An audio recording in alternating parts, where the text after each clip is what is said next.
Ciao a tutti. La relazione tra un genitore narcisista e i propri figli è spesso complessa e segnata da dinamiche manipolative che possono avere un impatto duraturo sullo sviluppo emotivo e psicologico dei figli. Questi genitori, spesso caratterizzati da un senso esagerato di importanza personale, una necessità costante di ammirazione e una profonda mancanza di empatia, possono utilizzare i figli come strumenti per soddisfare i propri bisogni emotivi, mantenendo al contempo il controllo su di loro. Tale comportamento manipolativo influisce profondamente sul modo in cui i figli si percepiscono e interagiscono con il mondo. Il legame genitore-figlio è un rapporto condizionato. In un contesto familiare narcisistico, l'amore e l'approvazione sono spesso condizionati alla capacità del figlio di soddisfare le aspettative realistiche del genitore. Questo crea un ambiente di instabilità emotiva in cui il figlio si sente costantemente sotto pressione per compiacere e non deludere. Ad esempio, un genitore narcisista potrebbe lodare e idealizzare il figlio per un successo accademico o sportivo, ma allo stesso tempo svalutarlo aspramente se non soddisfa i suoi standard. Questo comportamento genera nei figli un senso di insicurezza e una continua ricerca di approvazione. Spesso i figli di genitori narcisisti sviluppano un'autostima fragile, dipendente dall'approvazione esterna, poiché il loro valore è stato costantemente messo in discussione durante l'infanzia. Strategie manipolative del narcisista e reazioni dei figli. Gaslighting. Il narcisista utilizza gaslighting per far dubitare i figli delle proprie percezioni e sentimenti. Frasi come esageri sempre oppure non è successo come dici tu minano la fiducia del figlio nella propria capacità di interpretare la realtà.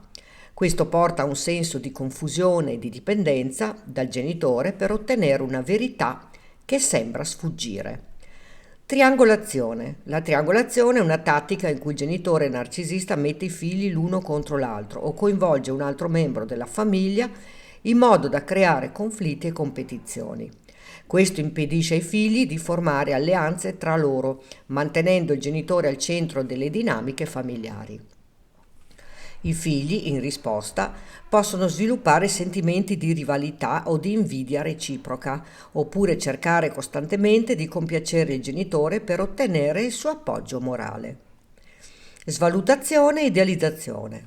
Un genitore narcisista alterna momenti di idealizzazione in cui il figlio viene trattato come perfetto e lodato pubblicamente, a momenti di svalutazione in cui lo stesso figlio viene criticato o ignorato. Questo schema altalenante crea confusione emotiva, spingendo il figlio a cercare continuamente di riconquistare l'approvazione perduta. Colpevolizzazione. I genitori narcisisti spesso incolpano i figli per i propri fallimenti o problemi, facendo leva sul senso di colpa per manipolarli. Frasi come sei tu la causa del mio stress oppure dopo tutto quello che ho fatto per te, non mi rispetti. Creano un senso di responsabilità sproporzionato nei figli che si sentono costantemente inadeguati. Conseguenze emotive e comportamentali nei figli. Bassa autostima. I figli di genitori narcisisti spesso sviluppano un'immagine di sé negativa, essendo cresciuti in un ambiente in cui il valore personale era costantemente messo in discussione. Possono percepirsi come non abbastanza buoni o incapaci di soddisfare le aspettative altrui. Difficoltà nelle relazioni.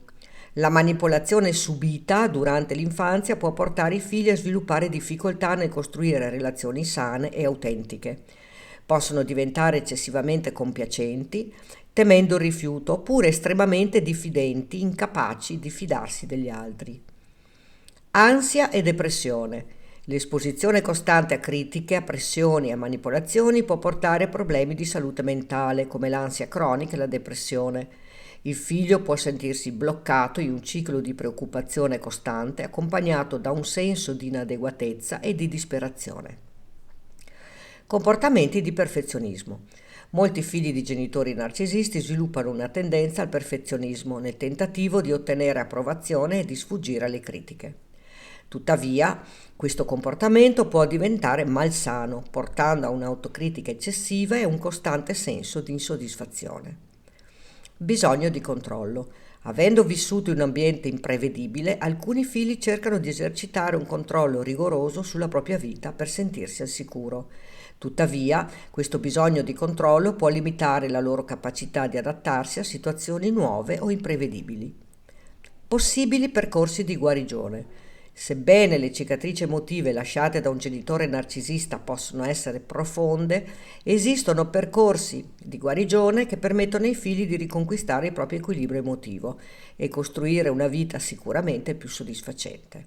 Tra questi, terapia psicologica. Un percorso terapeutico può aiutare i figli a comprendere le dinamiche manipolative vissute e a sviluppare strategie per ricostruire la propria autostima. La terapia cognitivo-comportamentale, in particolare, può essere efficace nel modificare i pensieri negativi interiorizzati durante l'infanzia. Stabilire confini. Imparare a dire no e stabilire limiti chiari nelle relazioni, incluso con il genitore narcisista, è fondamentale per proteggere il proprio benessere emotivo. Supporto sociale. Creare una rete di supporto con amici, con partner o con gruppi di autoaiuto può fornire un senso di appartenenza e di sicurezza, aiutando a contrastare l'isolamento spesso imposto dal genitore narcisista. Riconoscere la propria identità. Molti figli di narcisisti devono riscoprire chi sono al di fuori delle aspettative imposte dal genitore. Esplorare passioni, talenti e valori personali può aiutarli a costruire un senso di sé autentico e stabile. In sintesi, la manipolazione esercitata da un genitore narcisista può lasciare cicatrici profonde, ma non definisce il destino di un figlio. Con consapevolezza, con un supporto adeguato e con un percorso di crescita personale è possibile rompere il ciclo della manipolazione e vivere una vita libera da quelle dinamiche tossiche, costruendo relazioni sane e un'immagine positiva di sé. Ma non dimenticare mai che anche nelle ombre più profonde il tuo amore può essere la luce che guida i tuoi figli verso la verità e la serenità. Sii forte, paziente e fiducioso, perché il tuo esempio sarà la loro forza più grande. E tu che cosa ne pensi? Racconta qui sotto nei commenti. Puoi condividere questo video per dare maggiore informazione ad un pubblico più vasto. Ricordati di iscriverti al canale e di attivare la campanella, così potrai ricevere le notifiche dei nuovi video. Grazie per avermi seguita.